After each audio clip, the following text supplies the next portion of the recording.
Right, it is 6:15. I will call this meeting to order.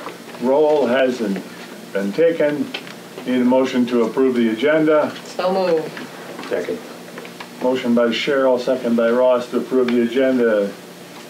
Any questions? If not, all in favor signify by saying aye. Aye. Opposed? Motion is carried. Minutes of the previous meetings. So moved.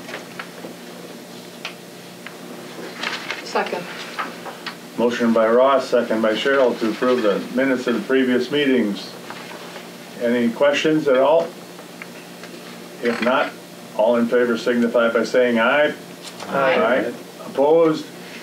Motion is carried. Public appearances. Okay. We'll move on to monthly business. Approve the vouchers and the checks.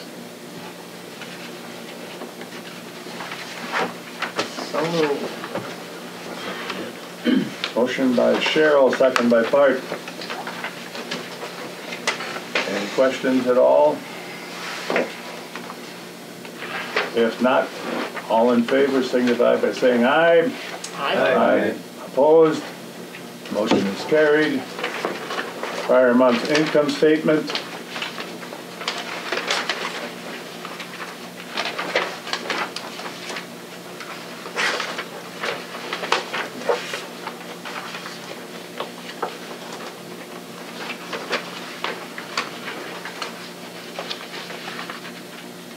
Any questions or concerns on any of that?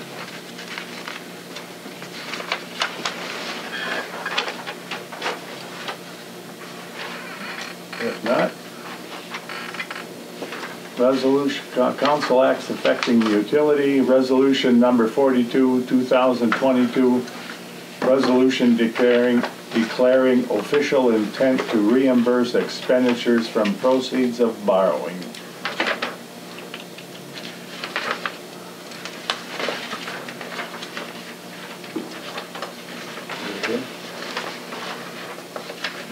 Consumption and loss.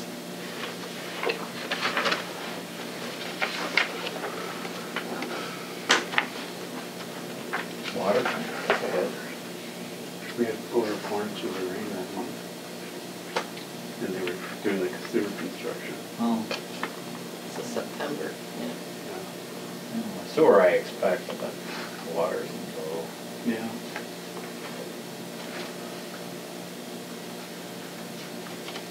Any other questions or concerns?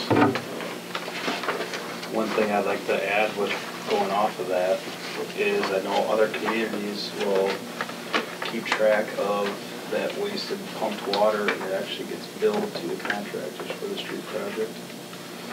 So it's something to look into following projects. I don't know if that has to be within the contract of the road project or what, but I know Beaver Dam bills them for that pumping that they do to flush the line. Did they bring a meter out?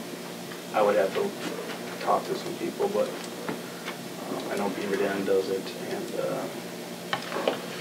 some other community, I can't remember off the top of my head. But even Soper Manufacturing mentioned it as well, that typically the utility will charge you for that, so. They do have a hydrant meter over in Beaver Dam when they do road construction projects. We had one out there Yeah. most of the time. Yeah. We could come up with a number for them if they wanted one. They were even in Beaver Dam, they were even metering their temporary water service that they Right. hooked up. So. Yeah.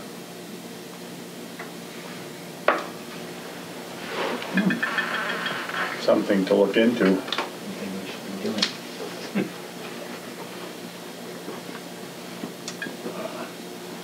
Any other questions or concerns? If not, totals of the delinquent accounts. We had 18 disconnects. All of them are back on. No, All but one or something? Is I it one? think the one, Dan's tenant's not on yet. Oh, yeah, you're right. But that was That was the previous month though, wasn't that? I'm pretty sure that was previous month. Anyways, 18 disconnect. Okay. When does that stop? November 5th? Yeah. 15. I'm sure those numbers will go up. Oh yeah, they'll skyrocket now. All right.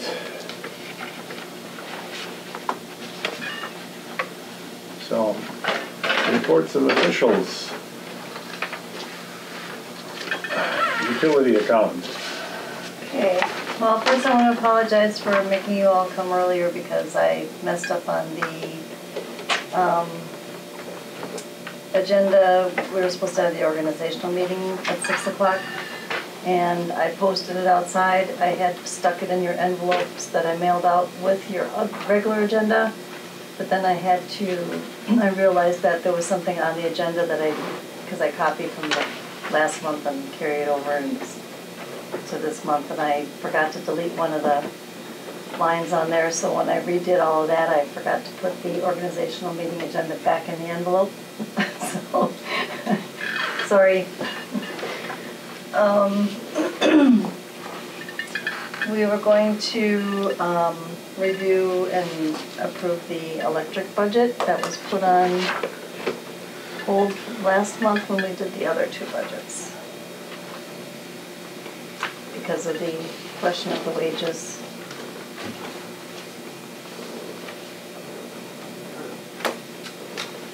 Okay. Need a motion to approve the electric budget. Can I ask a question first, real quick here?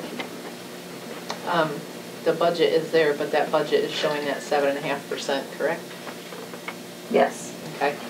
How can we discuss and possibly approve increasing the wage if we're gonna approve the budget first? We already did that at the last meeting. That is to include all the, not just the wages for Nick and Shane, but the other positions that are not being filled. Pam said we had to do that. To update the wage scale if we're going to change that. For the wage scale,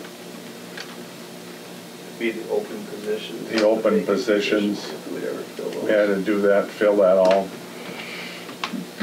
I don't understand why, but she has to have that done. Which that budget does include hiring a third person at that 7.5%.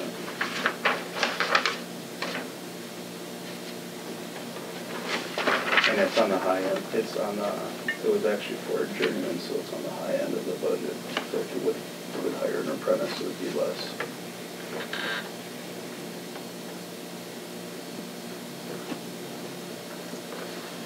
Or we can move that to buying, we can move under the utility accountant to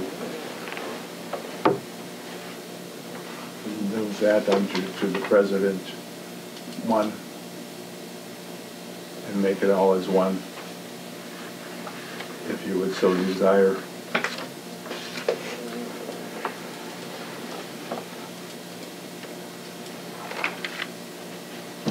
It just seems backwards to me that you would approve an additional 7.5 for all. Or you could, you could do it either way. You can move that one up to there, which would probably be more correct.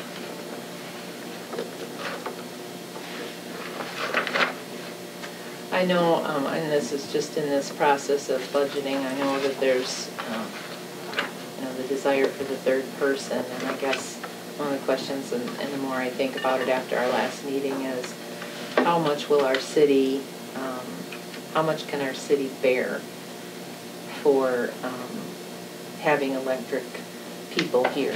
I know what's happening in other communities, but this is Juneau, and there's only so much that comes in, and And I'm a little nervous, at what point in time, yeah, at what point in time, because I guess the concern I had was, I think you said you would do more. Well, if you're doing more, are we replacing work that somebody else that we're outsourcing now? Are we gonna be is this person gonna be, in other words, are we outsourcing work that now because we have this person, we're gonna be doing? We're doing more and more construction type work every year. We're taking on more than we have when I first started. Okay, so what you're telling me is before we were out, so what you're telling me is you're outsourcing work that now you won't be outsourcing? Not entirely. With these big boring projects, we still have to, because we don't have a bore rig. I understand that, but I'm just saying as part of your normal budget, there is stuff that's outsourced that now we are gonna be paying a person to do. That we're not outsourcing, correct? Correct. So in other words, so what you're telling me by looking at this, that this 83.2 actually shouldn't be really 83.2 because some of his wages should be coming out of some of that money that was outsourced before. That 83.2 is for that big boring project that we would not be able to. No, you have 83.2 down for an alignment. I gotta pull it up. You have an 83.2 down for alignment. So in other words, what I'm asking you is what part of that 83.2 really shouldn't be on here? It should really be on the previous page because we were outsourcing and now we're not outsourcing that work and now we're not going to be outsourcing that work. The 83.2 is on here as far as it's a new position. So that'd be a new capital item on the project because it's not. Yeah, but you just told me that part of that you were outsourcing before. Correct. Okay, so is that, are we outsourcing capital projects from before or are we outsourcing work that falls under this budget on this page here is what I'm asking. On the regular budget, are we outsourcing work on the regular budget that now this person will be doing? As far as was it subtracted from this normal expenditures as far as accounts? Is that what you're asking? Okay, this year, any of this work that was, I'm assuming that the work on our proposed budget is similar to the proposed budget from last year. Yeah. Can I say that's a good assumption? Correct. Yeah. Okay, so was there work on this proposed budget, the budget from last year, was there work outsourced this year for 2022 that next year this person will be doing on 2023? Yes. So okay, then some of his wages should be taking off of this budget for 2023 and not off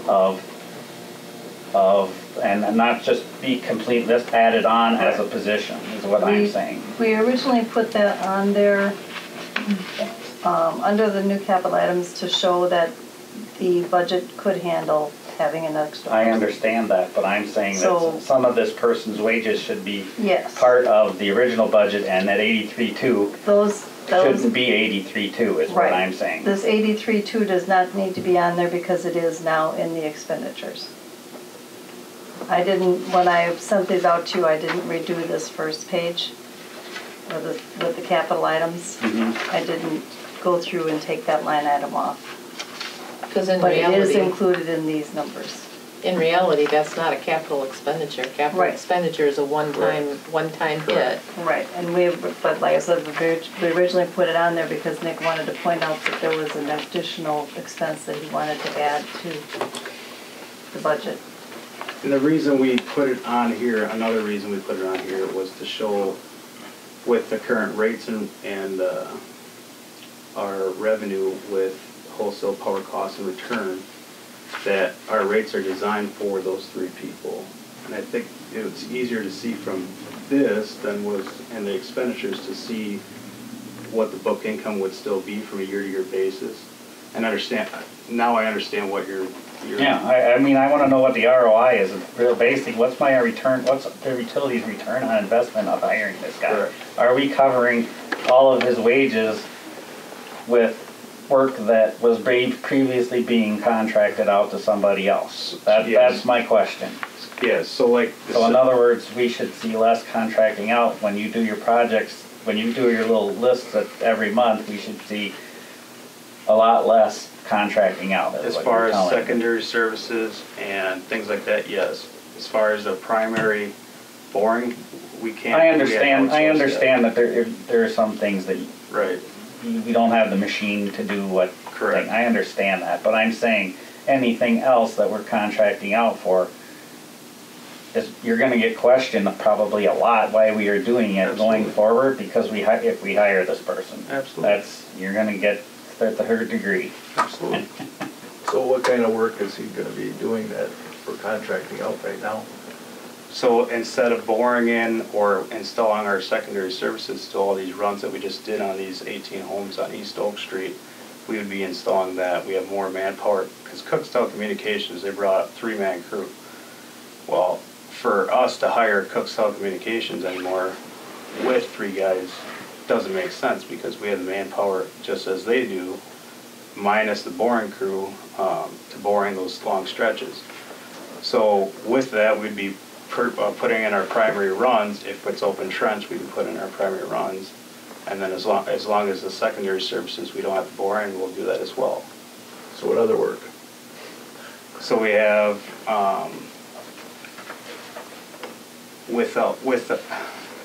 throughout the summer, we have these inspections. So I get taken away from my internal work of reporting and doing the substation checks and things like that. So with that coverage of being able to go out to the transformers, we have more opportunities to cover more areas.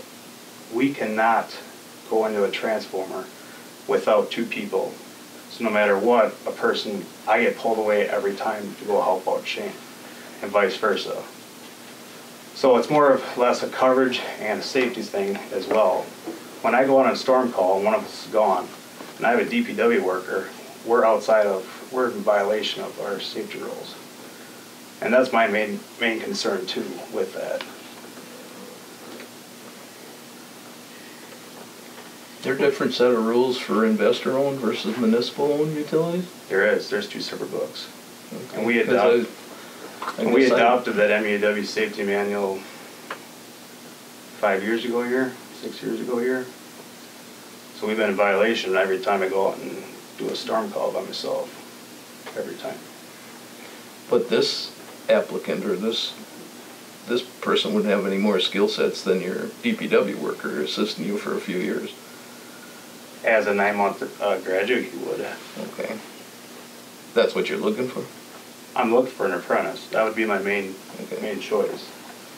Someone local that's not going to leave. So with that 9-month program that from Marine Park, that qualifies him to be able to assist you on call-outs? If they are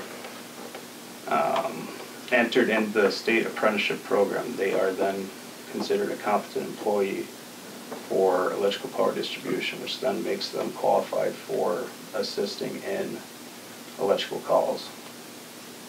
But your first call would be for Shane. Yeah, absolutely. You always still have to have a journeyman on the call. Apprentice cannot go out for the first.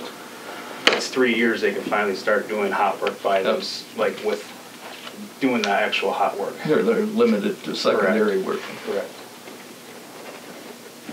Not like the old days. No.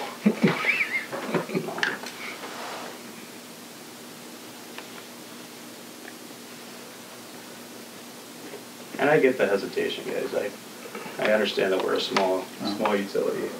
And as long as we're doing our darndest not to be subbing anything out, and I don't really have a problem with it. And I made that clear to Shane as well, that with 3 people, we're going to be doing more work as well. In the winter, summer, whatever it is, we're taking on more projects. As far as these 2 road projects, we're going to do as much as we can, because, like you said, underground cable replacement for 2023 is $100,000. With this road project, it was the one project was $86,500, and the other road was 126, if I remember off the top of my head. We're almost at $250,000. Correct. With that project, like I said, they open trench that whole road. That's a job that we can do with 3 You think guys. you would have been able to do that? With DPW's mini excavator that we always borrow, yes, absolutely. Okay. You gonna run into scheduling conflicts if you wanna use their equipment more? Well, that does happen, but we have been able to work it out. I mean, that's what we use for bringing in all of our services right at the moment, because Did we have a bid on that Oak Street, Highland Street project with Cook? yes, Did he stay to it? yes. Okay. Because there's no way you would have handled some of that rock excavation. And Correct. so that kind of brings us back to square one again, Well, you know? They used the same size mini as we did, as we have, and I say we as DPW has, for the majority of that project. They did have to have they rented a picking head for that job, which that's something that we could do as well, just renting a picking job. But it's gonna be one of those things that, you know, I'm gonna have to look at these projects too and see, you know, is it something that bigger equipment's gonna be necessary to do?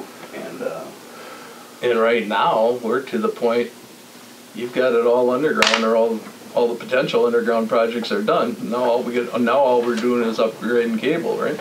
Well, we're gonna be doing a lot of upgrading cable because I did sit down with Forrester Engineering as far as our voltage conversion. So we are falling way behind in transformer replacement, especially with this transformer shortage right now. We've been holding off on replacing transformers.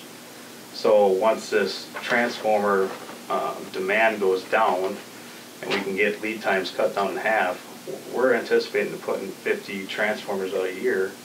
And again, with 2 guys, we can't get more than a couple done in a week.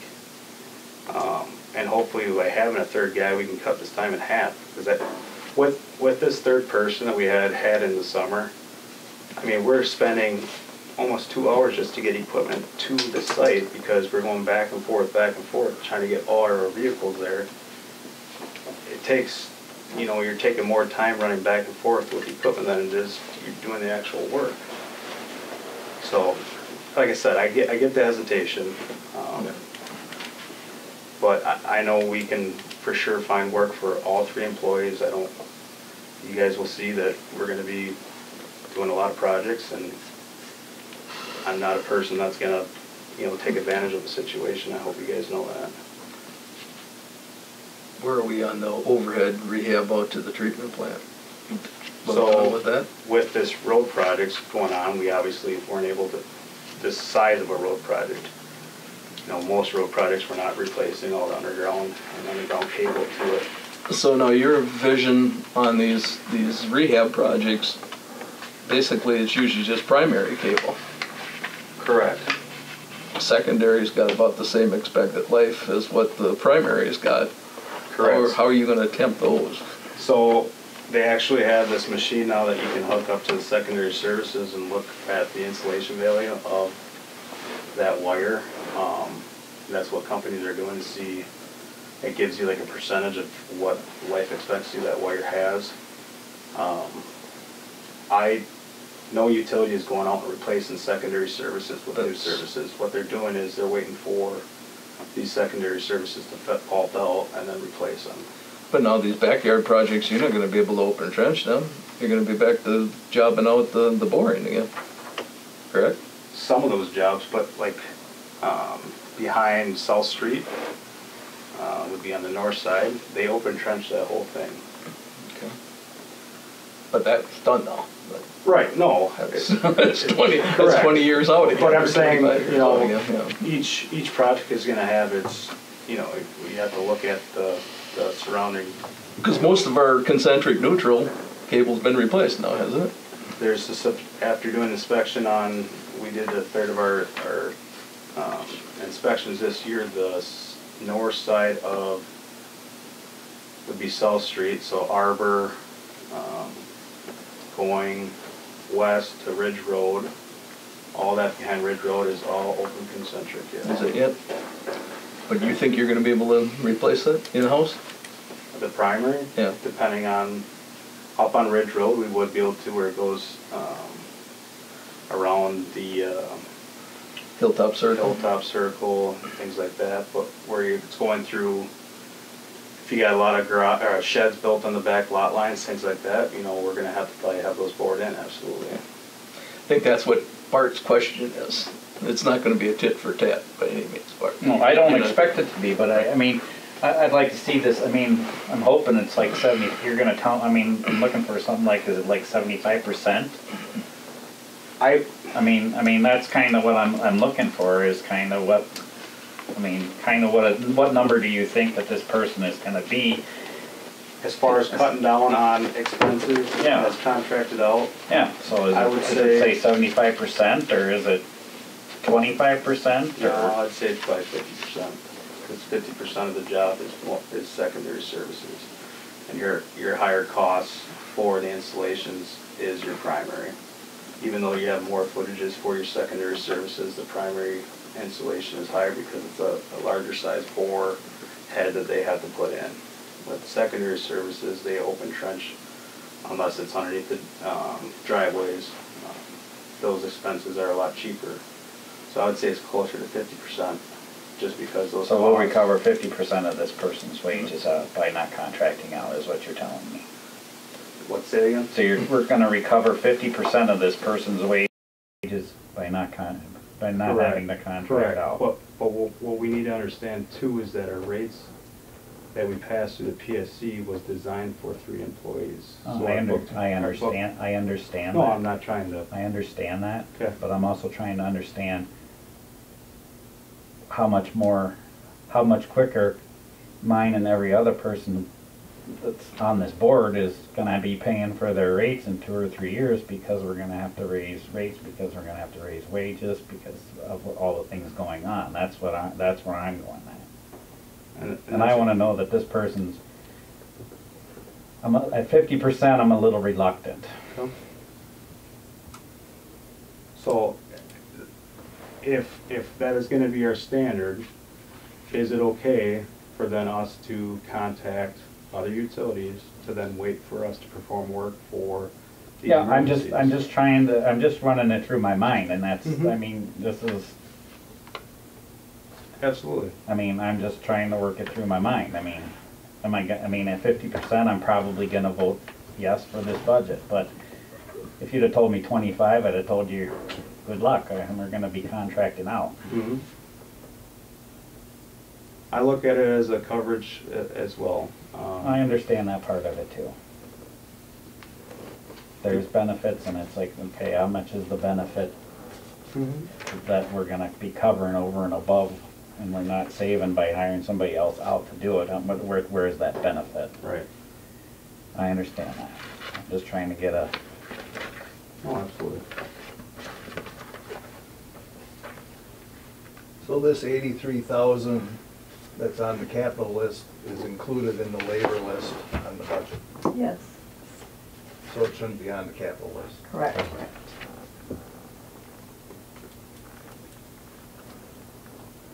And even with this, a third employee as well, booked income went up compared to 2022's booked income for the year as well, because of the design of our rates and roads. Our booked income for 2023 is higher because of the, what's that? The power cost adjustment? Power cost adjustment and the estimated usage for our customers for 2023. Our industrial load keeps increasing every year, it has for quite a while. And that's what's represented there in that booked income. With an additional person, Nick, how long do you see this kind of booked income maintaining? I see this booked income maintained for the entirety of this rates and rules until inflation catches up. I mean, we're seeing inflation increasing every year. Most utilities in the area do a rate study every 3 to 5 years, which we were not doing. It was 10 years since we did a rate study. And actually, the 10 years prior to that, we had a rate decrease because I think that our rates and rules were designed for that increased usage that we're seeing in our industrial load. So I don't anticipate anything changing as far as the growth of our booked income going higher and higher every year. Since I've been here, Baker Tilly has shown on our scale of, we're going higher and higher above that 5% allowable income that we are getting as the electric department. And part of that is because that rates and rules had 3 employees on that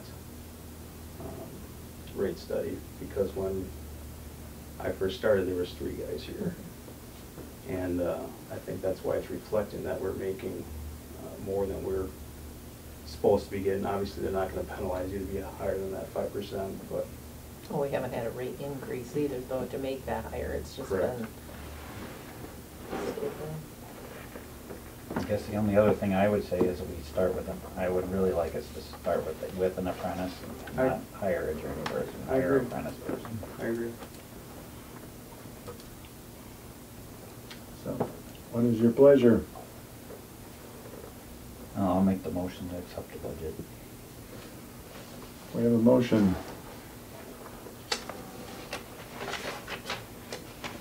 Do we have a second?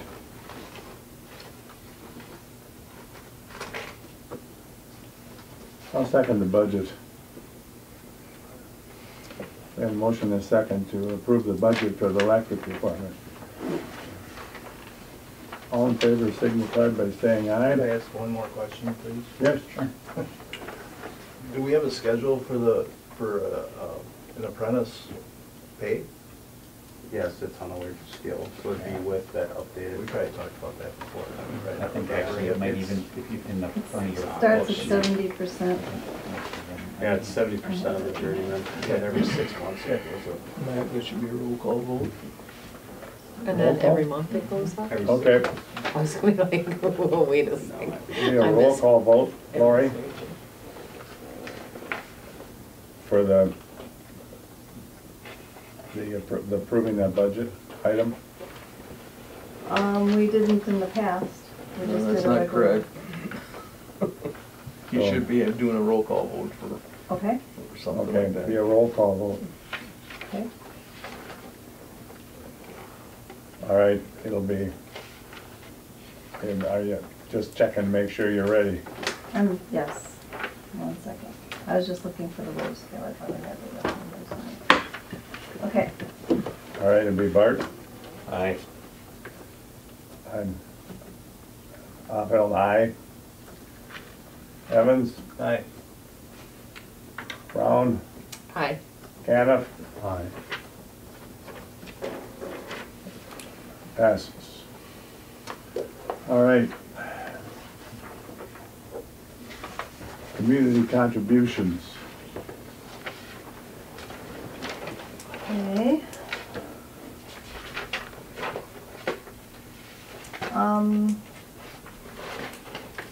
We've got the standard requests from, the police department for their, the things that they do with the kids for, the bicycle safety, Read with a Cop, the National Night Out. And we had contributed the $700 last year on that was the police youth programs. We also got the Shop with Cops request again, and that was also $700 that we've been giving. I have not heard anything for the Juneau Rec Department. The other change is that under the Economic Development Partnership, those monies, we had a request from the chamber to help out with different outlets for some Christmas decorations they wanted to do that Nick was working with them on. I don't know anything about how much that is or. Yeah, so I can touch base on the Juneau Chambers. They reached out to me. Dan has been working with them too a little bit. They were inquiring for some outlets to be installed on the bottom of the streetlights on East Oak Street, starting up by the intersection of East Oak Street and North Main Street, so starting by the downtown where all the restaurants and bars and bowling alleys are, and going east toward the post office and stopping at the post office. They are wanting these outlets placed at the bottom of the pole for putting Christmas trees next to the poles and decorating them, and having sponsors for the bars and restaurants to sponsor these trees, and they can decorate them the way they want to, and basically have a beautification for downtown during the holiday months. And with the current streetlights up there, there are no outlets at the bases of the poles, and there's no power at the bases of the poles either on the inside, because everything is overhead up there. So for us to do that, we would have to install wire and jump ring off of the current streetlight wires and going to the base of the pole where sounds like Dan's going to be volunteering to install those outlets. With that, I had an original estimate of $658 to do this. I took a closer look at it Monday, and because there's a weatherhead at the top of the pole, and this is not a manufactured weatherhead, it's more or less just a smash clamp, I don't know what to call it, that you can't put any new wire in it. You can't take the top of the weatherhead off like a normal weatherhead and put new wire in it or additional wire in it. So this project got a little harder potentially than originally thought. I would make a suggestion to ask for a donation for the Juneau Chambers for $1,000 to cover any additional labor, depending on how hard it is to get these in, and I won't know until we tackle these streetlights. And the reason we haven't started yet is because we've been trying to finalize this road project, and because it's been a big race to get it done. Obviously, I'm sure you guys have seen that. So as soon as we get that project wrapped up, we're actually going to try to get up there Thursday to try to get one done to see how smooth it goes. But that's kind of the gist of How many poles are you doing? 6 or 8. I think it's 8 to the post office. But it sounds like they're only going to be using the first 6 this year, with potentially going further, depending on how many people sponsor a Christmas tree. Are the outlets gonna be locked off when they're? They'll be eliminated. Yeah. Okay. It's really It's gonna gonna be be temporary power. It's just gonna be a temporary. cord set coming So through it's the a base of the temporary pole, deal. the fuse ahead of it, what's really gonna be. And then it's going to be plugged back up at the end of the. Right. So they had a lot of requests, a lot of elaborate requests. We kind of had to reel them back a little bit too, as far as what was, possible, both, logistically and rules that we have to follow as far as the safety of people walking up and down the sidewalk as well. So I think it's a good idea. I think it's good to see Juneau, pursuing things like this. But at least, like I said, $1,000 would cover if things would go wrong. And this could be placed in the CDA, right? Yep. And then, does it have to be designated to? The CDA or the chamber is one of the conduits for that account to be able to funnel it through. Say this project would be less than 1,000, say it was closer to that 658, where would the remaining, that would just stay in Then the stay here, CDA? then it'll be just with your expense for the project. Okay. Unless you want to cover my material. Wow, sounds good. But yeah, they asked me to come to the meeting, and it was a good meeting. They have, you know, beautification ideas for the downtown area, and I think told they them I would gotta, come and present it to you guys. they gotta be a little bit more realistic, especially the first Absolutely. year out. I can't see people sponsoring trees for $500 plus. It's just a little, unless they're gonna get corporate sponsors like Sensient or somebody that's got some deeper pockets, but I can't see John Q, small business person, gonna do that. You know, it's just Well, when you got parade of trees and it cost you what? $30. Yeah. Indoors where it's warm Yeah, and I'm decorating absolutely. and, yeah, it's almost a competitive thing at that point. I mean, we're talking about stainless steel cylinders to hold the bases of the tree with guy wires, and I just, you know, I had to reel them in. I told them right away, I says, this is what you're getting. Or I says, I'm gonna nix the project. You know, it's as simple as that. I mean, And something else I want to bring up too, as far as how complex this project gets. Like, say we find out with this first one that we're jeopardizing the structure of this streetlight pole. Are we gonna be putting this to a either halt? that or phase 2 will be plastic Tyson cord from the top to the bottom on the outside of the pole, and see how this goes for the first year. I mean, those poles have been here since I was a kid, so they're to the point where if we ever do something with that downtown sector, we should be looking at some ornamental street lights, and then we'll have power going underneath, coming up through the base of the pole. We won't have to go through all this nonsense. These poles are these decorative style stone poles. I don't know if you guys have looked at them closely or not.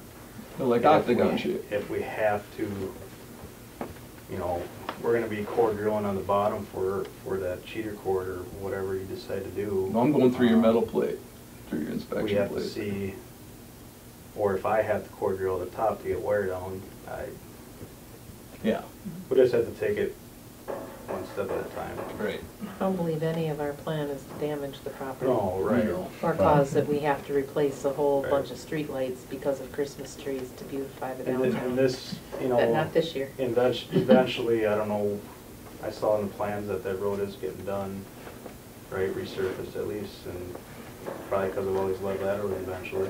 Yeah, we're kind of strip mining up there right now. So- and every service that isn't being improved on the private side will need it on the public side as well. So every property is gonna have to be, if we decide to redo that street, we're gonna have to attack the public side lead laterals. So it's a no-brainer that it's gonna have to all be resurfaced, and this, at that time, do you look at ornamental street lights, something a little more up to date and something that can, Then you can get them bought with outlets, pre-installed. Is there anything else coming from anyone else for economic development? did you say the shop with cops was on there? That's community That's on contributions. community. Yeah, oh, from the other Not account. from, I know now that we kinda lit the fire under the chambers, but I'm sure they're gonna come up with something, because like I said, Nick kinda informed them on what's available out there, so I'm sure they'll come up with something. And same way with rec department, it escapes me right now, but I know there was something that they talked about last year that they could possibly request, but that wouldn't be underneath that account either. That one's kinda limited on what you can do. Most of it is used, most of the time we always, do something that parallels the utilities and whatever, there'd be bottled water for people or for the fire department and EMS or whatever, that's always something that they run through too, but I don't know. Nothing that comes to mind right now and what's been talked at the committee level.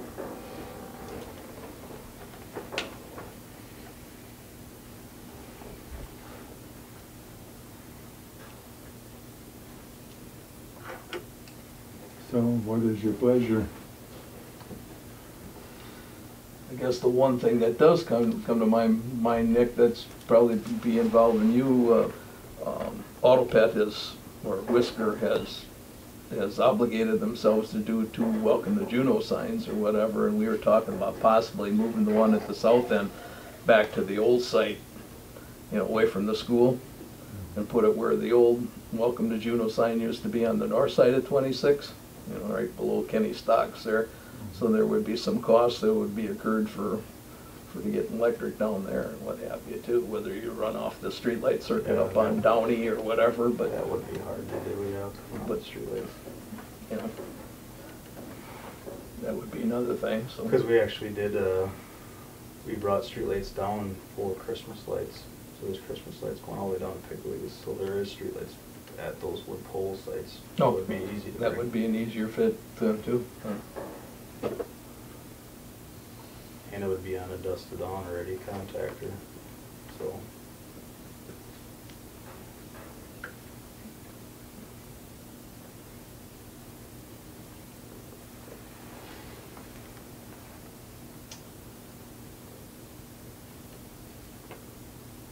But you don't have to obligate yourself to all of these at this time. I mean, you can add to the list throughout the year here. Lori, for the requests from the police department, were they asking for more for their youth programs or same amount or? No, just that they appreciate that we do that, and it just explained basically where the money goes. They didn't ask for a certain dollar amount at all.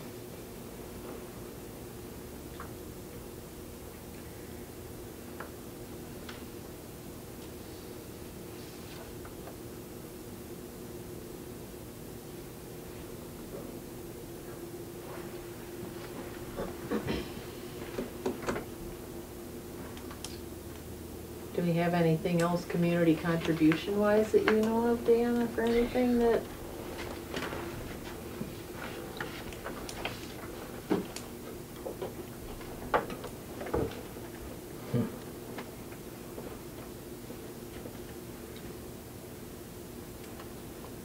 You know, there's gonna be some day where we're not gonna be able, and that comes out of public safety budget, someday we're not gonna have crossing guards anymore, and we're gonna have to pay for lighted alert signs and stuff like that too, but thus far, I guess he's still able to man the corners that need to be manned.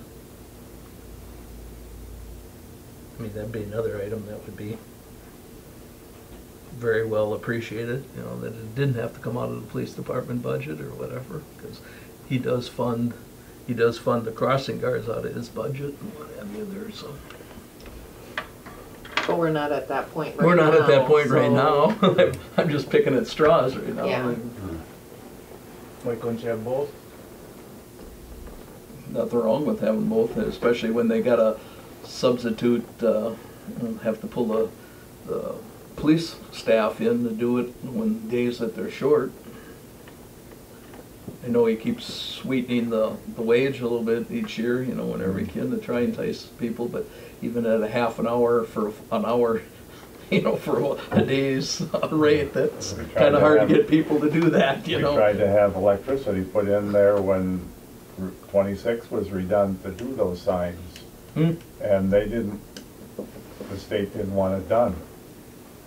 It's hard to, actually, they're doing a surveying job on 26 right now, and they asked about all the utility crossings on 26, and thankfully all the crossings were done prior to 10 years ago, because it's impossible to get new crossings on a state highway like that.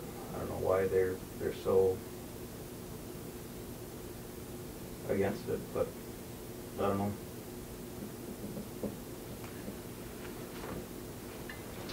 They're always looking for Christmas decoration contributions yet. To replace some of the old ones going on the poles that Nick talked about earlier. They still got all the old incandescent fixtures or decorations on there, so if you wanted to earmark something for that, that would be appreciated, I think. They've come down dramatically in costs. I can remember when we first started buying them, they were like $7.50 a pop, you know, but now I think they're under $500 a piece for those decorations that they're going with. Because what, just downtown is the old styles yet, right? Yeah. Everything else? All the new ones on 26 are all the new LED. The old, they took the best of the ones they had left and did that for Oak Street. That goes down as far as the post office again, too. I'd like to make a motion for community contributions that we give $700 to the police youth programs, $900 to Shop with the Cops, $900 to the food pantry, and that will leave $500 left in that community contributions at this point in time. Till we find out if there's something else that someone else needs. So we don't wanna contribute to the Juneau Chambers? That's economic development. sorry. That's Sorry. just community contributions. I'll second that. How much was the food pantry? 900 for the food pantry, 900 for Shop with the Cops, Okay, we have 700 for youth programs. a motion by Cheryl, second by Bart, for $700 for the youth programs, police youth programs, $900 for Shop with Cops, and $900 for the food pantry, right? Yes. So, is there any discussion? If not, Do we have a local food pantry? The Gathering Source. Oh, okay. all in favor, signify by saying aye. Aye. Opposed? Motion is carried.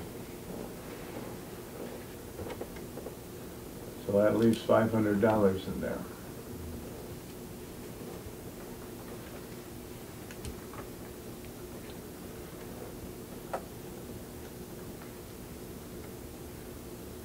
I move to delegate $1,000 of our economic development funds to the chamber for lights for the main part of the city. Not to exceed $1,000 and no damage to our power lights there. Oh, for the, To provide hookups. provide the hookups. Okay. Technically, there's city lights, yeah, those ones. Nonetheless, don't mess with our Yeah. lights. I get Basically, we're donating labor, labor and its cost of the wire. some material. Yes, it's just wire, trucks, and our equipment and labor. yeah. Okay. Is there a second to that? I'll second that. Motion by Cheryl, second by Ross to donate 5,000, excuse Oh, me, no. oh. $1,000 to the chamber for putting the outlets on the poles uptown without damage, if hopefully not damaging our poles, if it's possible. So is there any more discussion? If not, all in favor signify by saying aye. Aye. Opposed? Motion is carried. That leaves $1,000 left in that fund. Do we need some for Christmas lights? Yeah? You want to change some? I know they tapped out the account last year, there's nothing left. Do we know for sure that we need to replace something this year? I mean, that's, Scott hasn't mentioned anything, and it usually does, but that doesn't mean there isn't. I can find out. It doesn't have to all be spent tonight. We can, Doesn't all have to be spent. if we don't spend it, that's all right. All right. Moving on. Okay. I've had a bunch of, or some communications with Baker Tilly regarding a sewer rate study. We talked about that last month. And Ms. Mack and I had talked about a little bit that we thought we had just done that rate study and that we wouldn't have to do a new one. I checked with MSA also, and depending on the Clean Water Fund, we may have to do, it wouldn't be a full rate study. And they're looking to see if the information that we already have from the last rate study and what we've already done will suffice and not have to do a rate study. So I don't know if we need to have one done in order to raise rates. But we did talk about raising sewer rates by spring to help cover the cost of the upgrade. of the treatment plant. There had been the $25 per resident, or if we talked about doing a percentage, that was still up in the air. But MSA and Baker Tilly said that we have to, or MSA said we have to have any rate increase in place by March 1st in order to fall within guidelines for the funding.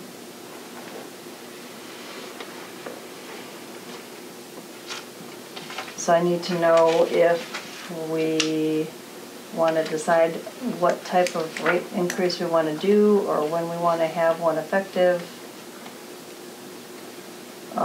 They're not going to know for sure some of the information that would help us make that decision until they put the project out to bid and find out how much it's actually going to be. So it's one of those. Well, what we have to do right now, Lori, correct me if I'm wrong, we don't have a commitment from Sensient on what they're going to contribute, because we're going to have to ask for one heck of a chunk from the public right now if Sensient decides not to commit to paying theirs up front. Yes, that's also the other. I mean, we were talking like 20+%.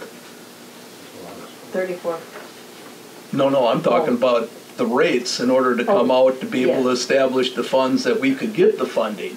Right. We have to have a substantial commitment or a rate adjustment on what we're going to be borrowing against there to be able to subsidize the borrowing. So we're still at ground zero here because we don't have anything committed from Sensient yet. Right. So we don't know how much we have to raise the rates, because it'll be substantially less if they pay their 34% up front. Correct.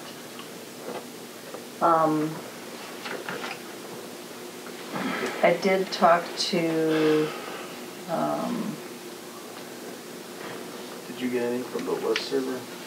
no, that's still dealing, I put it out there on Friday and I have not gotten any answers from them. So Lori and I were talking a little bit about the Sensi contract and possibilities, and there's a tool that WPPI has. It's a list server where you can ask a question. All utilities that are part of WPPI see the question, they respond it, and I'm trying to find the email, but where basically we asked if there's something we can do, because I'm sure this isn't the first time it's happened to a utility where you've had reluctancy as far as entities agreeing to a contract and proceeding with it. Basically the question was, is there anything we can do forced by nature to get them to sign it and move forward? And we're going to try to And all my emails go to this contact the junk folder, so PSC I haven't seen that. for two reasons. One, to see if there is some way we can try to get them off of square one, but also to give them a heads up in case Sensient would somehow go back to them and complain about us and that we're harassing them, or who knows what they might come up with. So we have also billed Sensient for the 34% of the engineering fees, billed the date. That invoice went out the other day. It's about $231,000. We thought maybe that would help with getting them to, they're gonna, because that is, engineering fees are included in the $4 million or whatever they would be paying. But we thought maybe it would help with them at least coming to the light of, hey, we gotta pay this invoice, but we're not gonna pay this invoice because it's part of the whole contract picture, but they're not signing the contract, so. They're not answering the phone either. Been a very frustrating week. I've been calling them at least once a week. They do not return my calls. MSA's been I don't know how you sending out can do it. Matt is having no luck they don't answer him. I don't know what to do anymore. So it's a stall tactic. Shut them off. Shut the valve. Shut the valve. Is there any extra penalties or fees we could Not that it's gonna make anything different, but if you charge them 10 grand for dragging their feet, they might think about it. I was thinking that we should send them a letter, certified letter, stating that as of after this date, we will, if you do not sign the contract, we need a confirmed date that this was going to, the contract, you will sign it, or we're closing the valve. And you will be on your own. Does that go against any previous contracts? Well, That's I why, don't know that we have a contract open right now. that's why the PSC is also. Yeah, you have to talk to we have, PSC. yeah, that's why I talked to Lori last week, and we've been working on sending the PSC a letter that we've been messing with this for 3 years, and I haven't got the exact date that we sent them the contract to sign. I'm going back in my records to find that out, how many times we've contacted them, and how they've nitpicked back and forth and everything. I mean, I got a stack of emails about that thick. They're not even really nitpicking, they're just not responding. You know, it's- Well, Unless we heard that they agreed to They the terms agreed. that are in there. they agreed to the terms Just and have to go corporate. they won't sign the contract. Yeah. But that was part of the new contract that they wanted in writing that we wouldn't turn them off given Yeah, but we never, they follow this guideline, but that's the contract they That's need the to sign. contract that- but we never had a, So we don't have that we right don't now. have a contract with Sensian as far as I know right now. Right. The last contract we had with them was 2017 or Yeah, something. and the last time we raised their rate, that was done, we just Last raised year. their rate Mhm. by ordering. They're paying the penalties, which is really nice, but Spend about $40,000 a month. Well, if they don't pay them, we probably can shut them off. yeah, but as long as they Be keep awful paying. careful with that.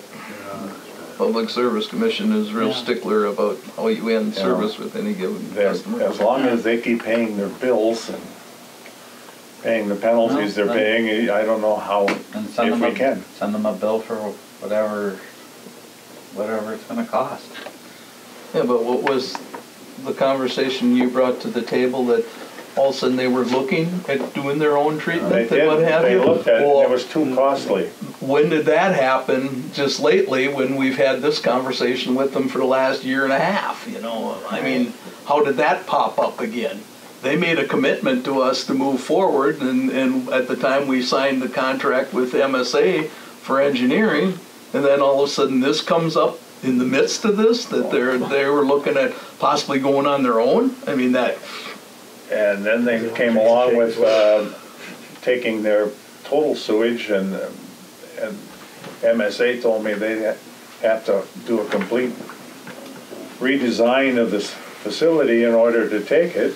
well, they'd have to have a discharge permit just like what we've got then, if they didn't go through us. No, they wanted to wanted dump to send us everything. every. Oh, send it, Untreated. okay, that's what you're saying, I Yeah, thought you they meant. wanted to do that, and Matt said, we gotta redesign the whole plant. $13 million. That would cost another $900,000 to redesign the whole plant. And he says, but that would be their costs.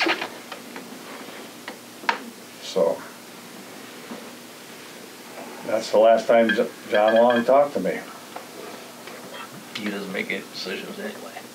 I know, up here you call them and they don't make a decision. So I don't know what to do. Well, getting back to the issue at hand, how can you make a recommendation on how much you want to raise the rates? There might be a dollar amount that Matt can tell you, or a percentage, how much we have to raise the rates without the participation of payment up front by Sensient. I'm sure he can tell you that, but you're not going to want to do that around this table here, because you're going to have a lot of very unhappy people. Right. Because I bet you're going up almost 30% then right now, and that we have to do that in order to get the funding.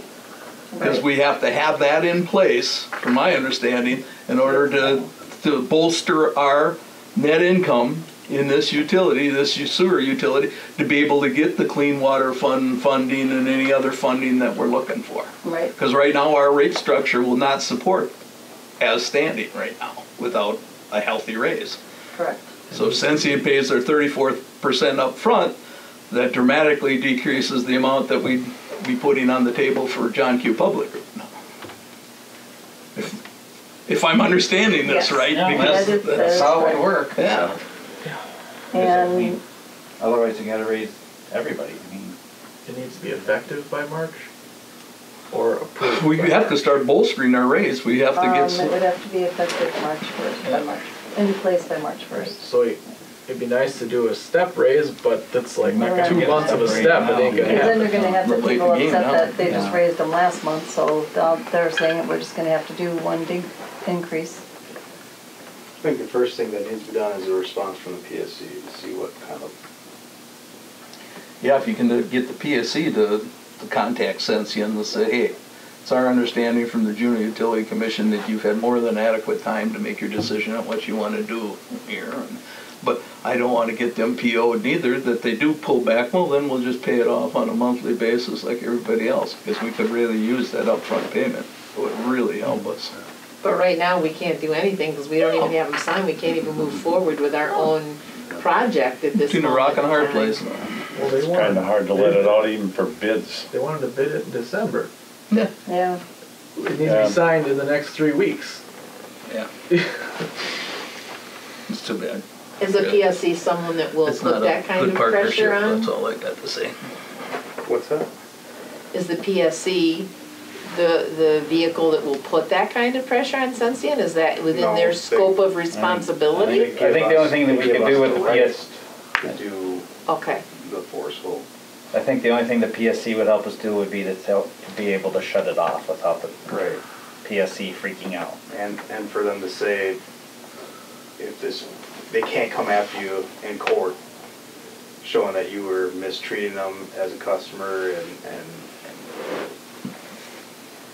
but I think we should be recording how many times you contact them. I don't know if you're gonna be able to do that with your phone, see how many times you contact them, but that's gonna be information, it's probably gonna be it's huge. useful.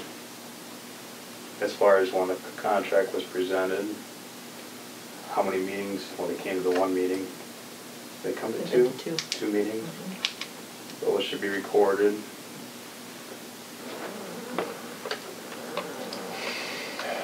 Yeah, we're gonna, How much have we spent on the project so far? $730,000 have been billed of engineering fees so Just far. for engineering, huh? but there's all that cost of negotiation before that. Yeah. Tom Umke, Yeah, because the Yeah, but sewer that's not rates- part of the project. That's not project no, that's cost. not, yeah, No, it's it's not just part of the cost, but That's part of your it's embedded cost to the project. that's a prelim to the cost. Might have to slow MSA down, I mean, if they're looking at bids in December and stuff, and we might have to They wanted to break ground. push things back, and, They wanted to start 5 months from now. yeah. And we But might if we have don't to have a take a look at contract the with project. Sensia, who are they to say when we have to do this? And if we don't have an agreement, We might have to In wait, place and the- unfortunately, we might end up waiting another year. right? And we might have to take a good hard look at the project and maybe pare it down. Well, the reality, I think we all know that if Sensient doesn't come in on this, our project changes scope drastically, Oh, and the absolutely. dollars are We- hugely different to us, We and don't much need to do more. anything. We need, Well, we just would have upgrade the upgrades present. that would have We to be would have done. upgrades. upgrades, we wouldn't have to Upgrades. do a complete plant upgrade. Correct, Just the correct. equipment. Maintenance? Yeah. Yeah, but we can only It'd be do nice to that have if some they're not storage. contributing more flow and everything else. I mean, that's, Well, the reality is, if they don't sign the contract, if the PSC says, yeah, you can shut them off because they're not responding, go find your own plant, do your own water treatment, whatever you need to, but now all we have to do is take care of our city, our own people Yeah. here. They can wind up They shut down pulling the the plug.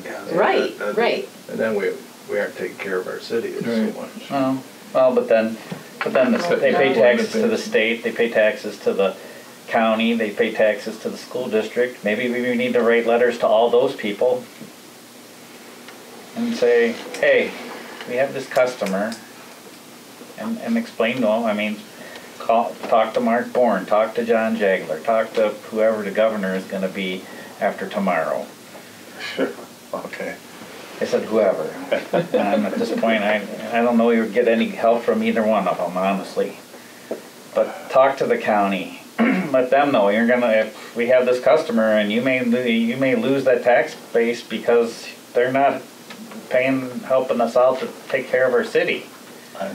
Talk to the school district, and then get all these people from all these other government entities that benefit from that entity being here. To call them and put pressure on them. I think maybe what I might do is just, instead of trying to call, make a personal visit.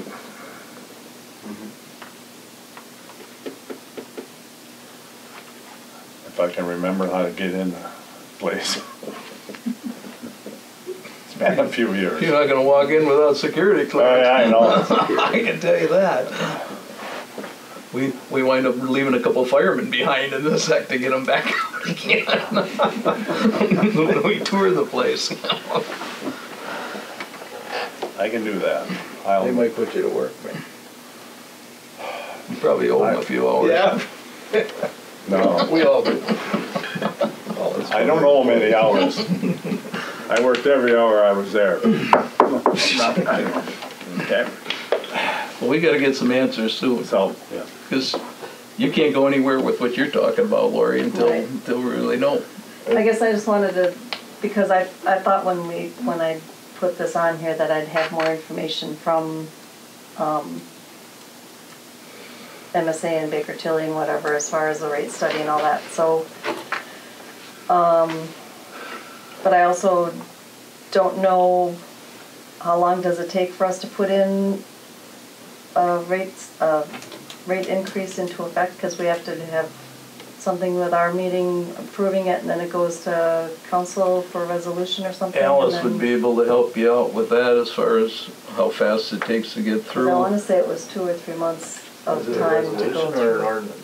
It's an ordinance. Yep. It was an, That's a couple months. It's 2 months. yeah, that's right. 'cause we Ordinance had- is 2 months, we had but to do the 2 there's a way you can publications. get by without that 2 month reading. Or did we change that? That those things can be changed without going through ordinance? I think the last ordinance we I think did if we make it. did something like that so that we didn't So we have don't to do have an to go ordinance through all every that. time there was a rate adjustment, I I think think- a simple resolution will You're right. Sean did that, satisfy it, if I yeah. remember right, but Yeah, I think you're right. because of this same fact. Right. But the sewer utility is the only one that's deregulated so that we can do increases on our own around this table. Your water and sewer has to go to the Public Service Commission in order to get approved for that. Right. So I think, to simplify it, I think we did, I don't know where Megan would find it, but I do think Yeah, that I we think I did, would do that. I think we made an adjustment there that we can do it by way of resolution rather than the city ordinance, if I Sean was remember here. right. Yeah, Yeah. it was right Yeah. before Sean left. Sean was still here. Yeah, we reworded it, so. that- Anyways, I would try to stall off MSA a little bit too, until we're just mounting Yeah, up well, I think bills the and DNR whatever. thing is what's pushing them. I mean, the good thing is, with what has been billed and has been done, that work isn't gonna go away no matter whether the project proceeded or not. That work shouldn't have to be done again. The Like, it's plans not are like the plans. Plan is the plan. But I see what you're saying, slow them down, absolutely. There should be a contact with them to say we should be pumping the brakes a little bit before we get some more. Will that affect any of our anticipated funding though? And that's where the push is Right, they anticipate because funding. it's And funding it might be, end up deadline. having to be pushed off a year because of doing that. Right, so then we'll probably have to pay them more again to reapply for grants and Yep. loans and And everything interest else. rates are still going up. Oh, yeah, and this is not getting any better. Yeah. So it's gonna cost us more no matter what.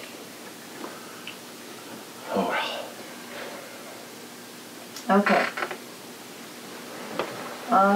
Street project costs, last meeting, you had asked me to bring some more definite numbers as to how much the water and sewer portions are, or mainly sewer, to see about funding. Our options last time that were brought up by Justin at Baird were, we had asked him if we could use some of the $2 million interim money, and he kind of downplayed that and said it's best not to mix that with other projects, but the verbiage is allowing us to use that money if we need to. He suggested having another type of a loan or bonds. I don't know where that page is. In any case, the projects for both from Copland and Soper to date for sewer, we've been billed about $377,000 so far, just for the sewer.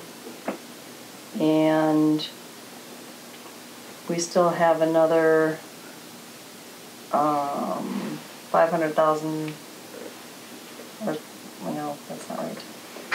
I did a sewer and water together, and I shouldn't have done that. I should have had them separate. Let me look at this one. So Copland has billed us $256,000 for sewer so far. And according to the spreadsheet that they have, MSA has broken down by the department. It should be around $261,000 total, but they don't have any other extras in there yet. So, and they are billing us, that's the one that they billed us 232% of their bid amount for the backfill. We've already paid $44,000 for sanitary, $22,000 for water, and Storm had $10,000 worth of granular, and the total was supposed to be $33,000 throughout the whole department, all the departments. So, to give you a definite number of what we're going to need, I can't, because I don't know what the extra charges are going to be. They're not doing them by change orders as we go. They're going to wait until the end of the project and do one change order at the end. Is the change order going to be broken down in detail? Yes. Okay. Yes, that it has to be.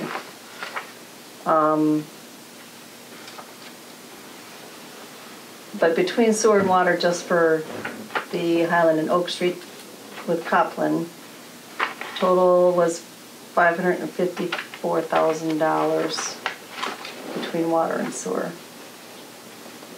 that they have on their bid sheet. And from Soper, total there is $432,000 for water and sewer, so it's just under $1 million between the two. They had on the sheets that MSA had given us with breakdowns of the projections that they were putting out when they first came out to bid was about $730,000. So they came in over about little over $250,000 more than what we had thought they were going to be. And sewer didn't have the money for the lower number, so to add the extra. That's the two projects? Or yeah, that's for both the projects, both street projects. What's the breakdown? Do you have them split? Highland and Oak are? Highland and Oak. Highland is, for sewer is... I'm talking about Copeland's now. Yeah. You don't have to break it down Highland and Oak. I mean the Copeland's project. Yeah, Copeland's project is about $262,000 just for sanitary. And an overage of? I don't know what it's But that's the one that you had the figure at $233,000 for granulated backfill. Or 233% for granulated backfill. Yeah. Soper, you haven't got billed for his yet. No. Well, the attorney's recommendation is you don't pay that backfill bid or he can't just arbitrarily use that figure that he bid for the extra stuff. If we've got every right to be able to supply the granulated backfill at a more reasonable cost, and he just said no, well, that's not the way it works. Well, Yeah. then you're only gonna bill us for what we can buy it for. Fine if you Okay. wanna haul it in, but you're only gonna get paid $8.75 a ton for it or whatever. Right. So I guess I need to know if it's okay that with you guys, do we want to go ahead and fund some of that out of the $2 million interim loan? Until we go for other financing, if we do, the other suggestion was, he said that, Justin said that there was usually every other year we go for, the CBDG, I think that's the CBDG loan or money that we go for in the spring and to cover street projects and whatever with the city. Mm-hmm. And there was communication with Sean that they had asked if we wanted to piggyback on that last time, and Sean said no, that it was just gonna be for city money, that we weren't gonna do anything for us. And I wasn't in on that. I don't ever remember that happening. If there was an avenue to be able to get additional funds for the utility separately, Yeah, because you could deal, I just talked to the Nicole here this last week on what Okay. we've got going for the balance of Oak Street. And I said, well, explain to me, why were we limited at 700,000 that we bargained with we paid off the 240 that the county had against that money. So essentially we got about $540,000 to boot for that project. I says, how did they decide what the limits were? Well, that was what the county had available for 3 communities, and you guys all did a split, and the Juneau got the majority of it. She said, you could have dealt with them direct for the total price of the project, but he says you didn't have time to do that, okay, because that's always a year prior and whatever, just like what we're doing on the balance of Oak Street from Depot Street up to Fair Street right now. They took the income surveys that I collected and they sent them to the higher ups, and that's being, I guess we'll know by the 17th of November or And something MSA does that? about that. But, that's, MSA does that? yeah. Okay, So that's where we're at on that. okay, But yeah, I guess that was probably it. It was too short a window to be able to have the utilities piggyback on that. So of course, the city's portion covered their Right. costs, and there was nothing left for the utilities. right.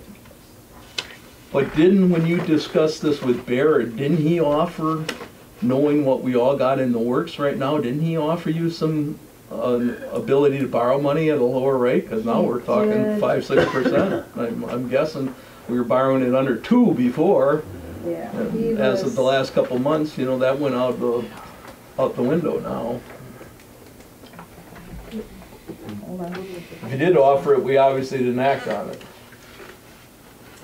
I don't know what that page is.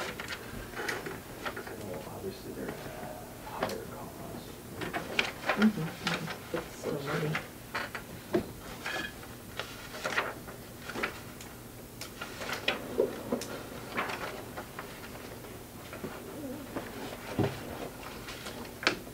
There was, I'm sorry.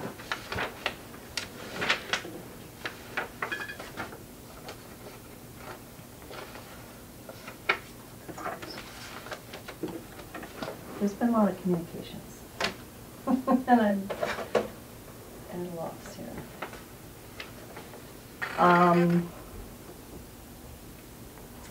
He had said that there were some go bonds. That's the thing in the spring.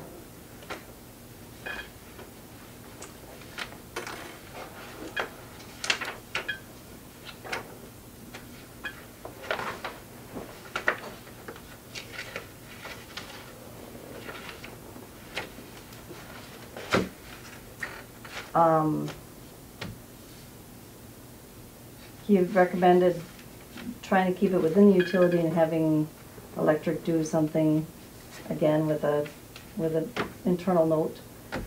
And then there was the, going out with just a bank loan. But he said that with those rates, they're gonna be probably like at least 4%, if not higher. Or Then. 5 to 6, yeah. Because we had gotten the 1.89% when we did that $2 million one. They're getting close to 6% already. So, I don't know, We should have our ducks in order and expanded that one, money at 1.9. Should tag an extra million right on that. Can I ask another question? I know you're still looking for loan information, but last year for our capital projects, we had monies that we had allocated out or said that we would put towards the East Oak Street Depot to Fair and Highland to East End, Highland Street and Oak Street. Did we nix those projects last year, or those were approved, or those funds have already been allocated out this year, Lori, from Is the that- budget from the last year for 2022? 2022? Mhm. Yeah, we didn't do the East Oak Depot to Fair Street. And that is the breakdown that we had gotten from MSA when they first presented it. So, for example, on Highland to the east, on Oak Street from Highland to the East End, for sewer, they had said, they gave us a budget number of $209,170. And they've just billed $120,000 of that, and the project's not that far along on that yet. And then the Highland and Oak, or Highland Street to Depot, they had given us a budget number of $190,000, and they've already billed us $256,000. So those monies So have those- been used, are gone already? Correct. And we have The used them stuff. for those projects? Right. Okay. So what you're talking about now is the differences that we still have to come up with? Correct. Okay. And And this seems like it's a yearly, or not a yearly, but it seems like it happens every project, that what capital item is used in the budget, and it's not the utility's fault, is not Not even reflecting what actual cost is, and I feel like we're in this situation every time for the water wastewater department for every project that we're looking for funding, because this should be, I don't know. Well, I think we had adequate funds going into the project. I think, Lori, you reported on that to cover the dollar amounts that were speculated. water, But with the- water we did. Oh, Sewer. Just sewer- water? Mhm. Okay, but with the Sewer we the didn't. poor subsurface materials that we had to deal with, most of that had to be trucked out and new stuff brought in. But when you're talking those kind of dollars on a cost overrun, yeah, you gotta, Yeah. don't have a backup plan in place, I guess you're kind of scrambling at the end there to pay the bills. I swear we were, the same thing for Depot Street though, that we didn't have enough allocated for it. I remember that. Were we short on what? I think it was sewer again. I'm almost positive. I mean, it's nothing you do now, but I thought total project we came in slightly under on that, on Depot Street, if I remember, but is that, sorry? I thought on Depot Street we came in slightly under what they had estimated. I thought we borrowed for sewer. Well, maybe borrowed for sewer, but the project No, costs for- came in at what they projected. Why we wouldn't have had enough lined up for sewer, I don't know. Because that scope of that project didn't change at all. So they did just what they expected of them to do. I mean, I recall having a similar conversation with the last project. Maybe not. would have been the last one, though. You're Right. right on that. I can't think of anything else we did. So the other thing that he had suggested, I did find my sheet, was the combined revenue bond for electric, water, and sewer, and that would be at a higher cost, and it wouldn't have any effect on our goal borrowing capacity. That or else the regular bank loans, that he said that would have lower fees, but interest rates have still been up on that too.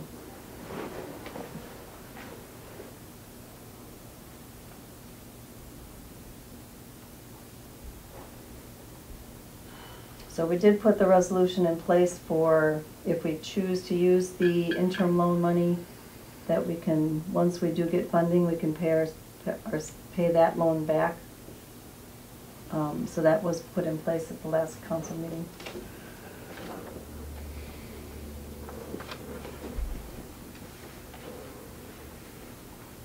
And I unfortunately don't have much experience in funding projects, so I know I'm falling behind the info on that stuff too, I apologize.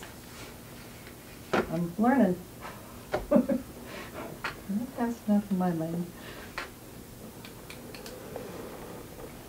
So we don't know what total dollars we need to fund yet either. No, but I'm assuming it's gonna be about $500,000. We have excess money in the equipment replacement fund? We do, but I don't know if we can use it for that, can we? We can't. Well, you know, if you're Well, between a rock and a hard place yeah. versus going out and If we borrowing it need at cash. 6%. You don't go and borrow money if you got something in your savings account that's only drawing a pittance for interest, you know. That's true. What about the Yeah. power fund? The other thing, was kind of It would've been dedicated all for, used up, wouldn't it? that was Well, dedicated. convenient, I so. think we just used, no, not that. The cell tower? Cell tower. Oh, That's got a, yeah, that's got, It usually has a decent amount in it. A lot of that was used for the painting of the water tower. yeah, because I want to say the balance of that is only like $80,000 or so right now. It's 80 grand.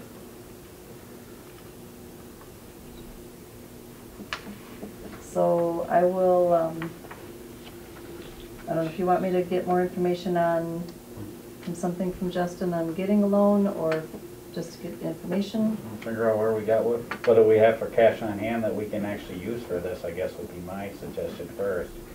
Would it be helpful that we have a special meeting with Justin just to talk finance of all, and you put together all the expenses that we've Sure. got staring us in the face?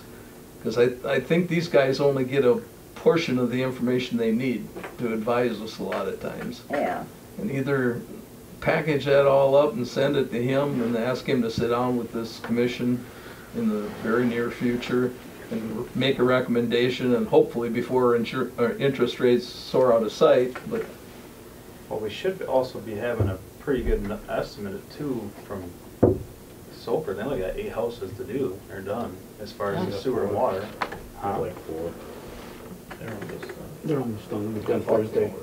How many, they were 8 this morning, so I figured. No, he said that they're gonna be done Thursday, so. how many water do they have to just? They're doing them at the same time. Both They're same doing time. water and sewer at the same time. Well, they've been doing them at the same time? Yeah. Oh, okay. I thought his goal was to get the sewers all tied on, and then he was gonna switch over to water, but. No, they were doing them at the same time if they could, so just get it done. They're actually doing a really good job. I think we judged too quick on them. Step back, fill the coffee. Just bring it in. Okay, Make just sure to it see goes- how. Okay, Laura? That's Yes. a sour Because taste. of so I will They're contact gonna Justin get and rocks see about in getting a there. meeting together. All righty. Okay. Okay, moving on. Nick? I wasn't done about You're not done? that. No, I'm sorry. Um.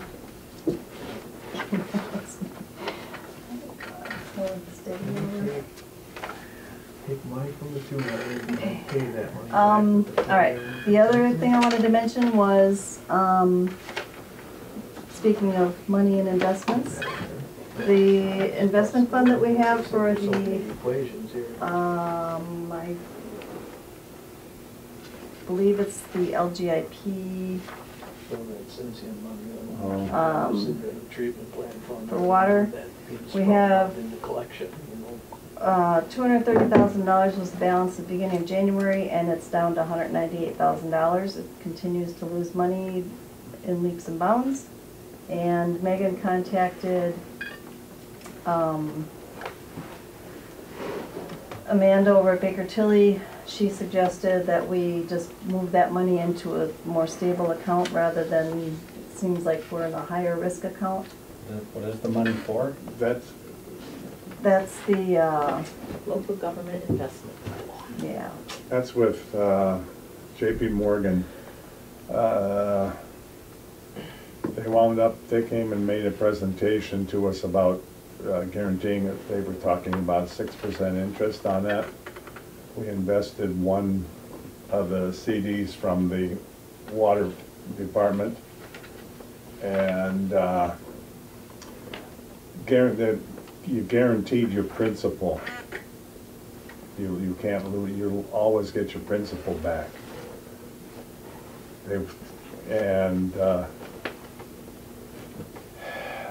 I thought they were guaranteeing the 6%. They were because saying, yes, they were supposed to, but you're not getting the 6%. I had one with them too, and I finally cashed out of it. Because, and they might be, and I don't know anything about that, I wasn't here.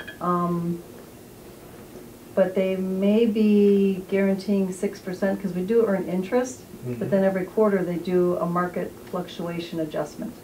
And that's where we lose $31,000, like $7,000 a quarter. You're supposed to get your principal back, but they're doing some lousy investments on it. Yeah. Because at the time they sold that to us, they were averaging like 16%, wasn't Yeah. it 15 or 16%? I thought we were guaranteed at least 6%, Yeah. plus our principal, but I couldn't say that I don't for think sure. we need to get our money out of it. If we move it right now, though, what do we need that for? Because, I mean, time is a friend in investments. It's a 7-year investment. And where are we in that investment? You're looking at, I think we're year 5. I'm guessing. And if we take it out, are there penalties for taking it out early? Yes. So we lose more. You're gonna lose more. Happiness abounds. Yeah, and the sad part about it is the guy that sold this to us, he left. Yeah. And now this guy just recently retired that took over for him. No, there was another guy in between there. This is He the came to third our guy. meeting to introduce himself that one night, Yeah. and I just got a notice from him that he's now retired. Oh, So I don't know who we're dealing with anymore.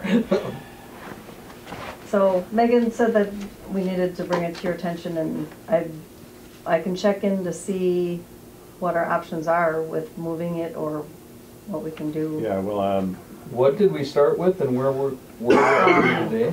January of 2022, I don't know what the beginning balance was. I normally don't get information on we were these. at 230,000. But we were at 230 and we're down to 198, so we lost about $32,000. No, we started at 264, I think. I want to say there was one, it was over $400,000, but that might be a different account. Boy. Because I don't think we lost that much, but over I think 5 we were at years, maybe. 264. Not good. Because City Hall usually does everything with these Yeah, accounts. I they're- don't have anything to do with them. There should be a couple other No, CDs there background. for the water. There were 3 of them. Okay.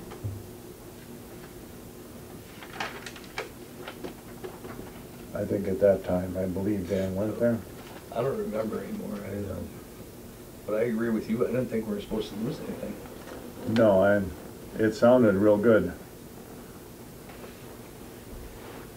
But I guess, I'll at least check in to see more facts about the principal and whatever, and okay. have an update for next meeting. Maybe you don't lose anything at maturity. Yeah, 7 it years. fluctuates up until then, and then, Play with your money for 7 years and give you back what you invested. Huh? What a deal. What a Really? deal. okay. Snake oil. We did have a quick complaint from one of our residents. They filed with the PSC, we responded to that, and I think that's the one that's also posted on Facebook, Nick, about, she's complaining that her monthly bill is always $300 a month and she doesn't know why, and She's blaming it on the water, but she's been increasing her electric usage, so it's just one of these, she's flying off the wall, a handle of jumping to conclusions, I think, and we haven't heard anything back from the PSC since we responded to them, so just wanted to give you a heads up on that one. I tried reaching out to her and explained that the utility employees would be happy to do a study as far as their electric usage, water usage, etc. inside their home, and she was not responsive as far as that information. So, and she says that everybody else's rates are cheaper than ours, and that's just not the case at all. So That's all I have. Okay, now Nick. yeah, I'd like to give you the project update. I was on vacation last week, and I was getting some pictures from Scott as I was gone. And here's some pictures of some damage that was done to our new underground equipment during the grading for the sidewalks and pouring of the sidewalks. What you guys are looking at right there is a 12-point section cabinet, basically just a junction box for our primary underground. They basically took the sidewalk machine and hit it and then just kept driving through instead of, you know, skipping that section and forming that small little 8-foot gap it would have been. They hit it on top as well. It's just showing us a little bit what's going on. And we're going to have to do a fiberglass repair kit, and I'm also going to be charging them for a new replacement of that cabinet. Here's just showing a handhole. We have, there's 8 handholes throughout that project. This is after the excavation. We went back around to adjust the heights of them to match between the sidewalk and the curb heights so that, you know, lawnmowers aren't hitting it and it looks nicer. So what we do is one sidewalk's poured, we go around and readjust the handholds. And then we started coming across a lot of these where excavators were hitting the bottom corners of our handholds. So we were going through and replacing, it was 4 of these that we did. And here's another example of not communicating with us, and MSA not seeing everything as well as far as the inspections. They came out when we did our underground project, and they surveyed where the new front side of sidewalk edge was going to be. And all of our handholds were supposed to be a foot away from the new front edge of the sidewalks based off of their survey stakes. And here's an example of where the sidewalk was poured right around a handhole. A communication could have been made where we would have moved that right away. Would have took us about a half hour to do it. Instead, they poured around it, and then they had to, you know, we moved it away once they got back right away, and they had to saw cut that section out and report it. I had a meeting with Jason Lau about this, and because we weren't able to see the contractor doing it in place, I asked him, who can I send the bill to, because we obviously know that the section cabinet was hit by Paczynski's. As far as the handholds, I make a pretty good educated guess that it was Keenest and Copeland when they were digging that out. So what I told MSA is that I'm billing MSA, and then they can follow up with the contractors as far as reimbursement for those damages and labor. So I just wanted to give you guys a heads up that there's a little bit of lack of communication going on between people wrecking things and communicating back to Juneau Utilities. And as as well as the inspector catching things. I did talk to Jason, Scott and I sat down and had a meeting about this because there were a couple examples where they also poured around curb stops and the sewer shut-offs too. And they have an 8-foot terrace, and some of those valves were not hitting an 8-foot terrace. They're on the edge of the sidewalks. So this concrete company was coming around, and they literally had a curved belly going around the valves. And so something was missing inspections then as well, as far as hitting an 8-foot terrace. But I brought up with Jason, and Scott did as well, to make sure that the city's not paying for an inspector for both jobs when there's only one inspector up there. And it turns out we're not. We're only getting billed for the hours per project. So the whole second half of Highland Street, there was going to be limited charges for the inspector. And he brought up, you know, if the city wants to have an inspector on both, then there's going to be additional costs, higher costs for an inspector to be on both sites. And so we just brought some enlightenment, I guess, to look into this, how we can prevent this in the future, as far as, you know, if we have an inspector there, why are we not catching these things right away?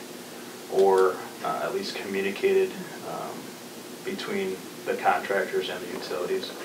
So that might be something to discuss city side with MSA as well.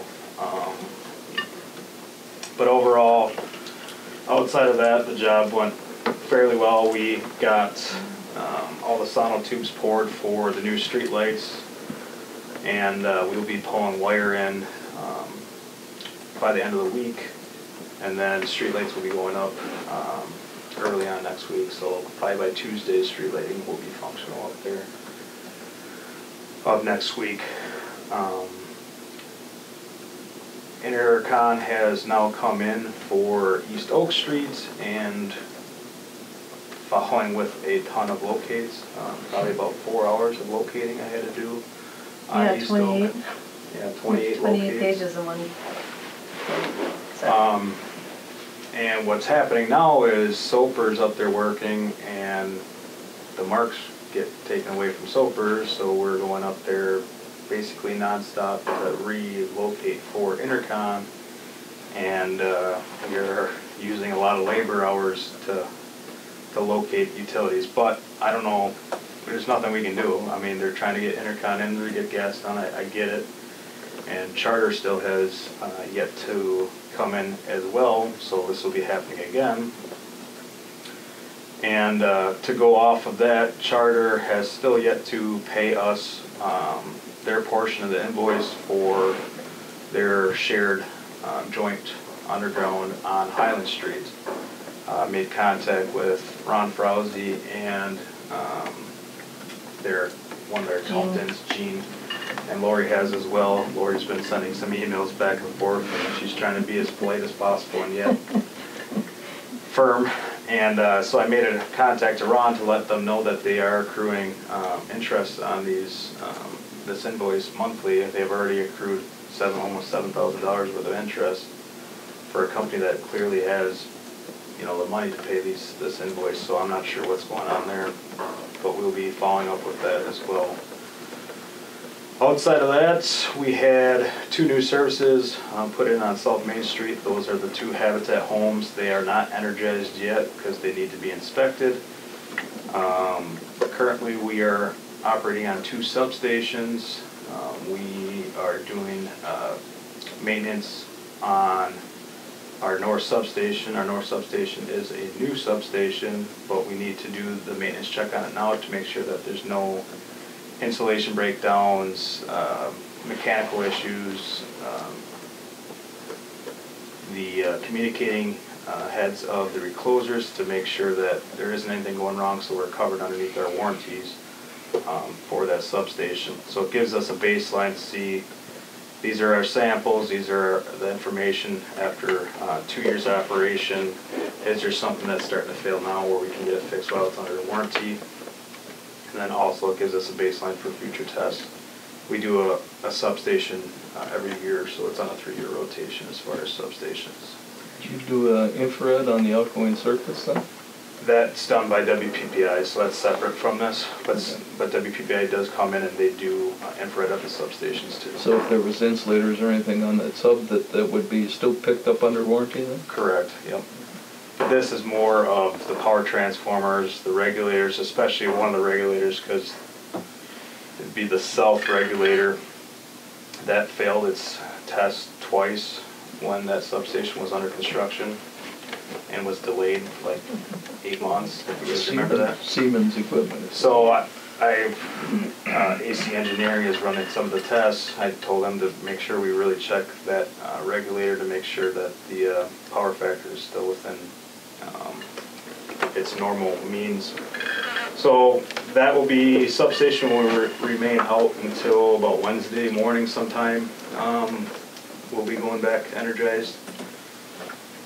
And I already reached out, the one customer I reached out to, I always do if we go on 2 substations, is the jail, because the jail is the center of our circuits, and they seem to always, and they're one of our bigger usage customers outside of Sensient. So I made contact to Russ Braber to let us know if they're seeing any voltage issue swings. That's an issue that we have with our current voltage, not being able to push at further distances. So with the jail being in the center of the town, that they seem to see the biggest voltage drop. I already mentioned the locates as far as the amount that we're getting this month. I already discussed the 18 disconnects. Well 3, we met with the electrician that's performing the work. They say sometime in November, but they really don't know when the equipment's going to show up. But we have a little bit of work there to do with the redesigning of the electrical components. We will have to, that's in a steel pipe, that's secondary service, so we have to cut that, be able to pull back that old service, to be able to cut that pipe and then put in a new coupler to go into the cold break, and then we will be wiring up all the metering for that as well. If everything goes smooth, I don't anticipate it being too long. It all depends on how well that wire pulls back in that service. It should, it's in a 4-inch pipe. There should be plenty of room to pull it, but as if you guys know, I never knock on wood, but, and that should be it. We talked about Juneau Chambers already, so. Nick, put that picture of that primary cabinet, the first one you showed. Explain to these people the magnitude of that cabinet, not just what you see up on top of the surface, how that thing is designed. Yep. So anything you charge them is going to be too little if you would have to replace that rather than patch it. So I wish I had a bigger overall screen. So what this is a junction box. We got, there's basically 3 sections of this box. Each section is a phase. There's 3 phases going in each junction box. So you got a coil wire that's below the sidewalk about 2 feet down, and each one of those wires come up into an elbow, and that's where that circuit is either being redirected to go across the road, down the boulevard, or picking up a single phase path. So in this, you have primary connections, elbow connections, and any infiltration of water, any infiltration of rodents, you name it. Tell them what's underground there, how big that cabinet is. Yeah, so that actually comes underneath. So this is also another mess up because this is supposed to be a foot away from the sidewalk edge. So this base gets wider and wider and wider as it goes down. So that base of that section cabinet is probably 1.5 feet underneath the existing sidewalk. So if this would have to be replaced, we're cutting out sidewalk, we're doing an extensive amount of vacuuming around this cabinet to get this cabinet out. And not to mention the driveway approach too was way widened as well.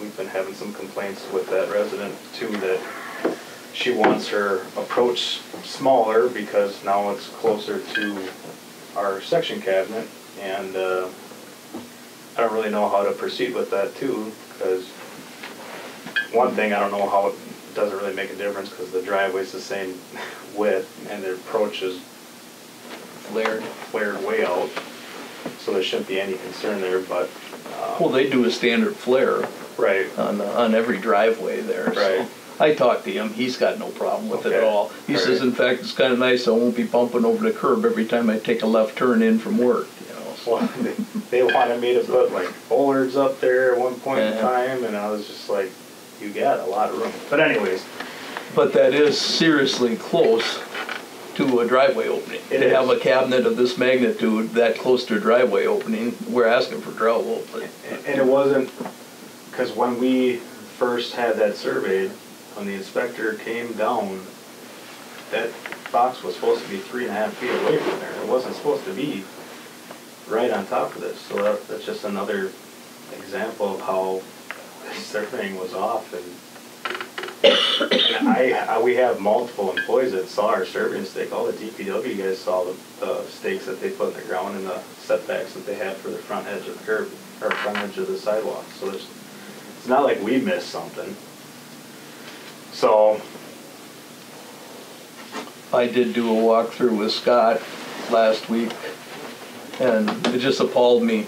We got water shutoffs in driveways, which you got the perfect opportunity to get them out into the grassed area there. And so we got valve boxes, which always is a concern. You know, you're driving a vehicle over a valve box that's got a water shutoff on it, and all those things. You got an 8-foot grass area, and they couldn't hit it. They could not keep it out of the driveway or into an 8-foot grass area. I mean, I wouldn't have any problem if some of them were a foot off the sidewalk, some of them were 3 feet off the sidewalk. But when you route the water service into a driveway apron, you're just asking for trouble. You know, it's just going to be an item that you've always got to be concerned with. That grit and all that stuff gets down in that road box and what have you. I mean, and to walk around like Nick said, they poured around a couple of the shutoffs, so now we don't even have a road box in that this thing is at all. not bad at all compared to some of the examples of the curb stops. I mean, some of those flare rounds that they had were substantial.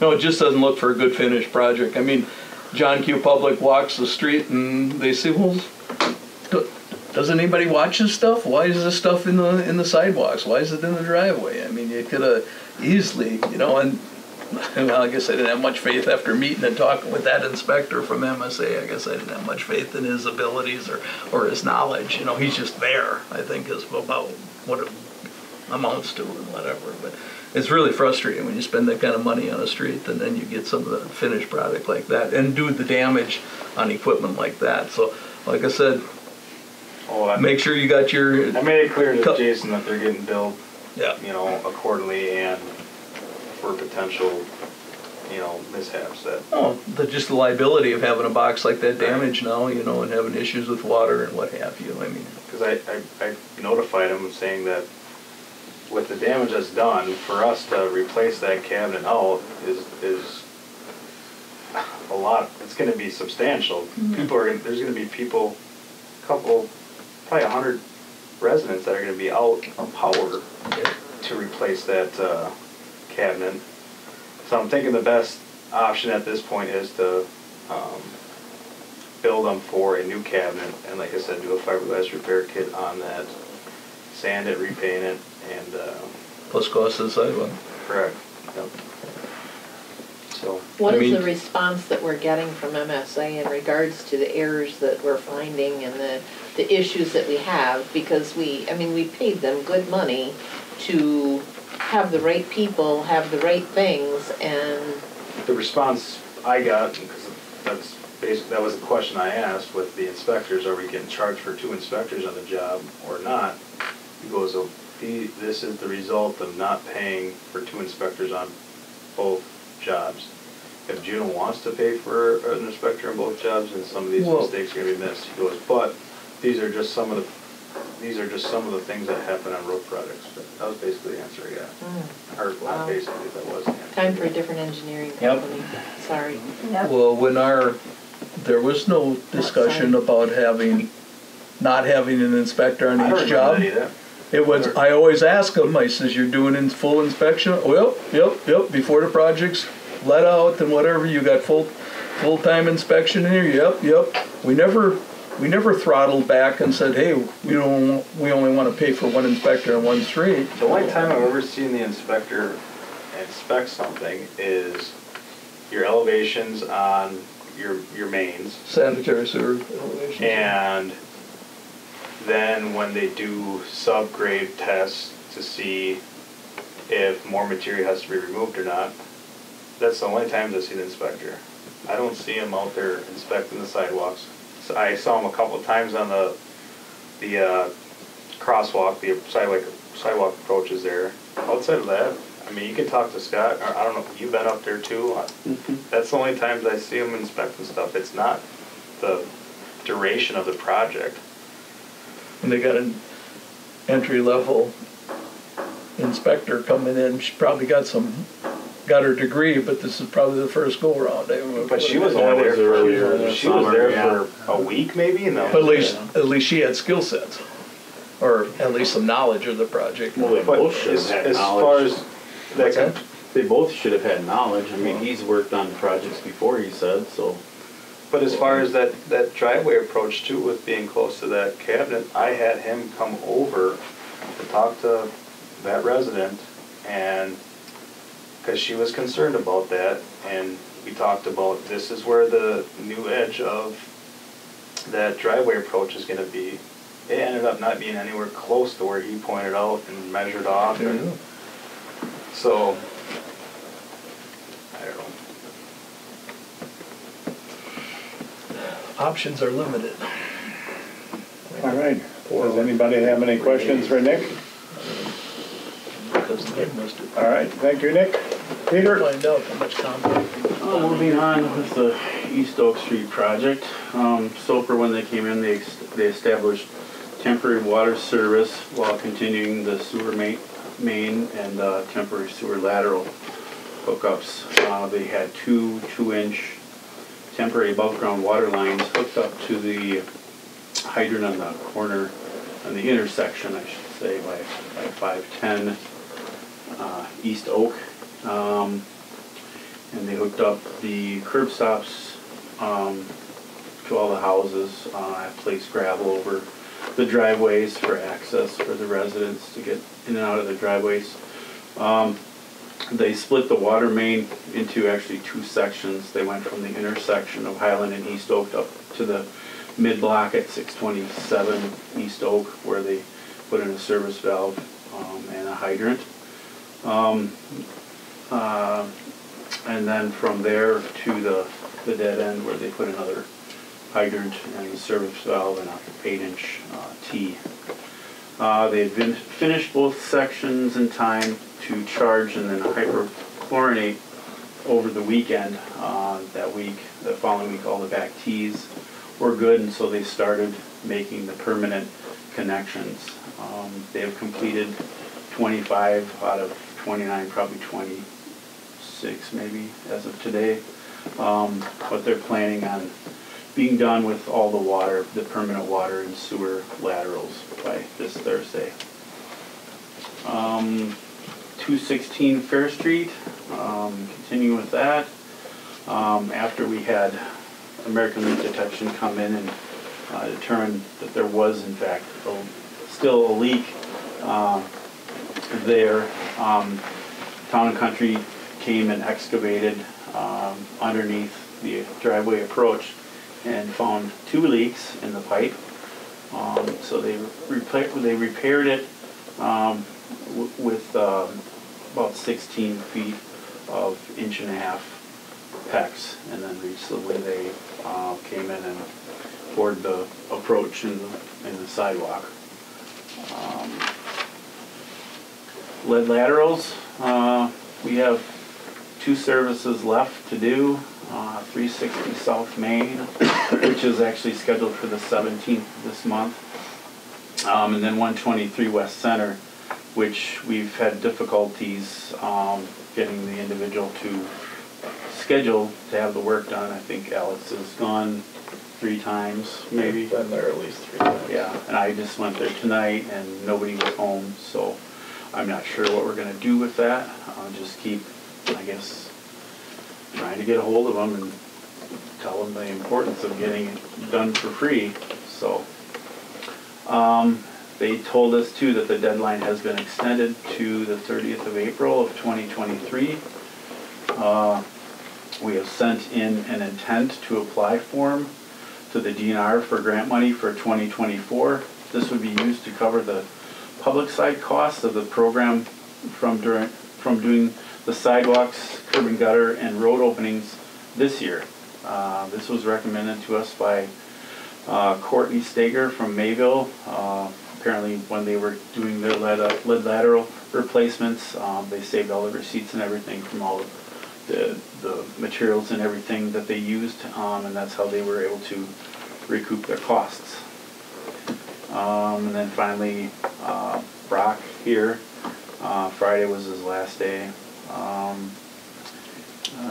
Previous Wednesday, his instructor from MPTC came to the plant, and Brock and Alex gave him a tour of the plant and well too.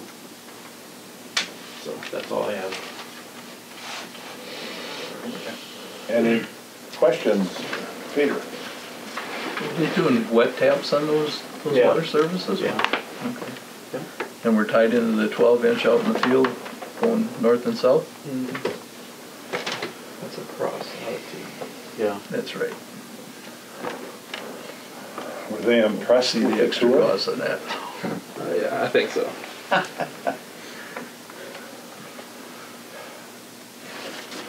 Okay. As far as Fair Street goes, you had said to pass on the invoices to MSA because They'll of probably the reject them, but that'll lateral probably be the end. permanently. So even like with the leaks and whatever, that all of those invoices should go to them? I mean, at least try, right? Well, you know, Or- we're dealing on something that was put in 15, 16 years ago, you know, what luck we're gonna have. You know. Okay. Because it's already, it's about $16,000, but that's all. Doesn't hurt to try. so far. For a service that wasn't hooked up. Yeah. And we're to the point with that too, with the repairs, that if there's one more section of leak with Replace the it all. communications pedestal there, you'd have to rebore the whole thing. So if it leaks any further up the road, we're screwed.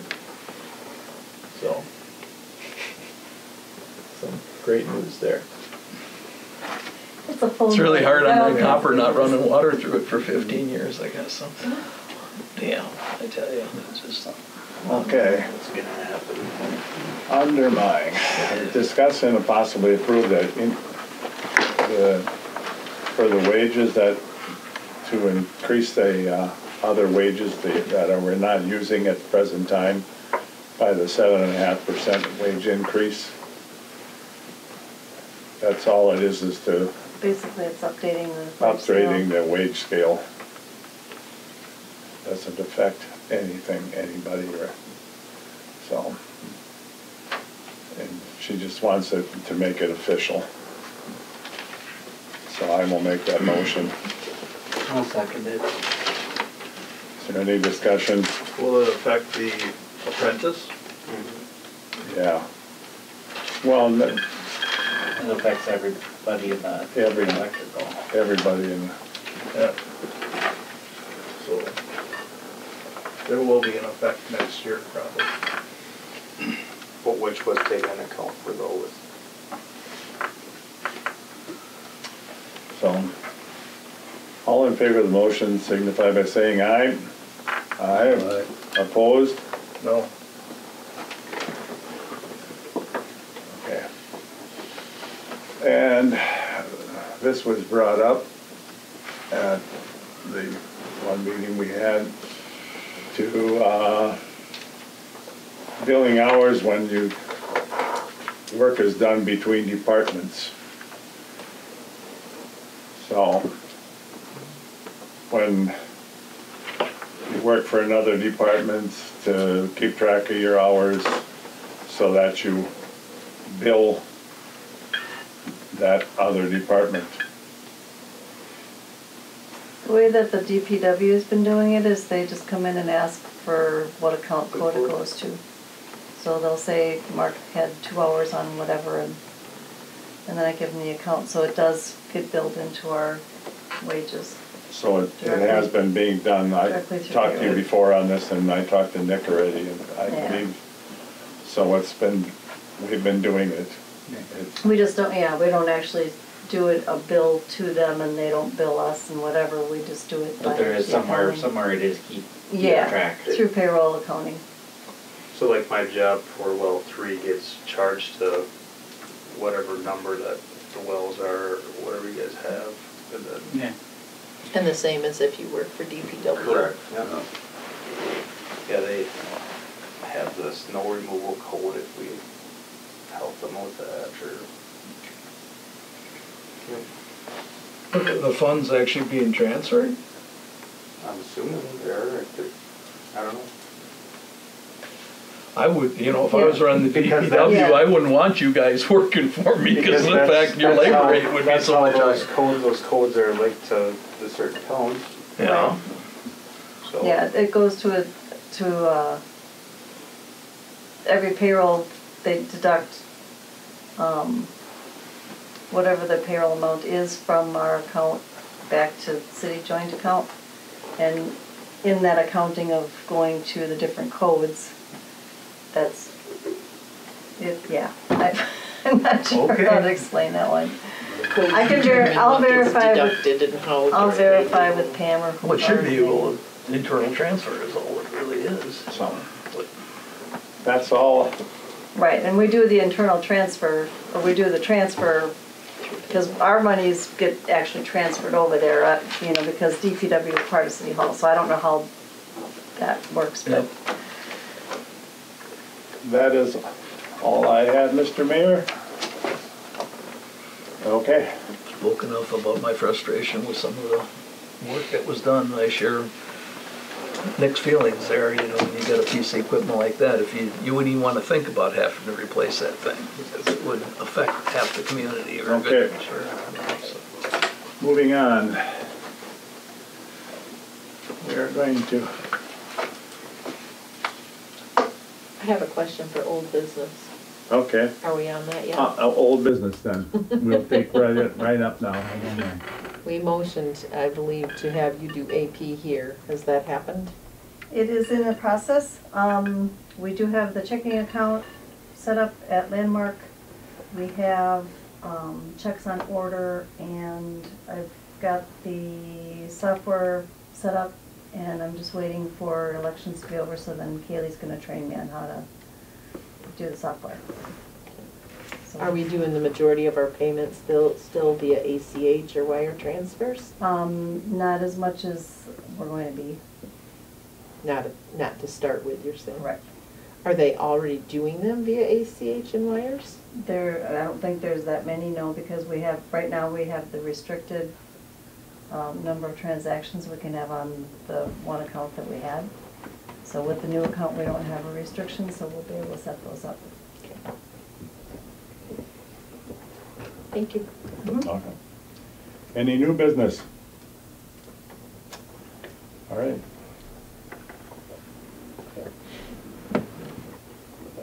Move to adjourn into closed session as per subsection 19.85, paren 1, paren C, considering employment, promotion, compensation, or performance evaluation data of any public employee over which the governmental body has jurisdiction or exercises responsibility. Okay. Motion by Cheryl, second by Ross. Okay. I suppose we got